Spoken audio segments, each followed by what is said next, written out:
6:33, new at 6:30, incidents involving police interactions with public citizens from all over the country have gone viral, including this incident of Demetrius Lowe being taken down by Milwaukee police officers at 51st and Capitol earlier this month.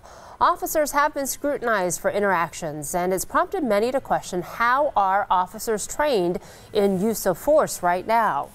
Our Julia Fellow takes us behind the badge to see how officers learn to make those difficult decisions.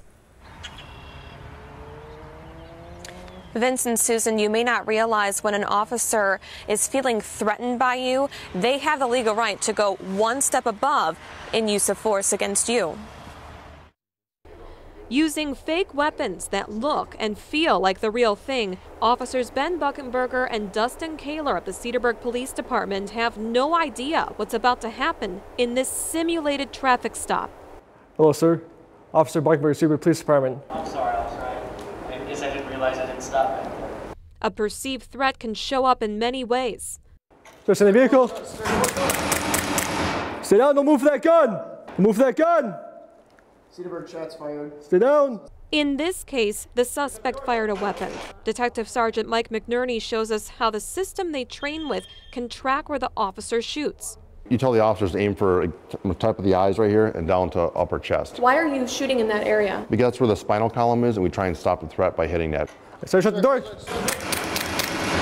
We don't know what that person's intent is. That guy might still fight on. If you shoot him in the hand, he might pick up the gun in the other hand. The officers had a clue something was wrong when they saw the man open his door. What does that tell you if I get out of my car when you're stopping me? One, it tells me that you're probably angry. You're probably not going to be compliant. In the next simulation, the officers are sent to a domestic call where emotions can run high. This woman is about to pick up a hockey stick. Watch how the officers react. You call this here, ma'am. Don't reach for it. Put the hockey stick Put it down. Put it down. Officer Buckenberger decided to use his taser. Taser, taser, taser.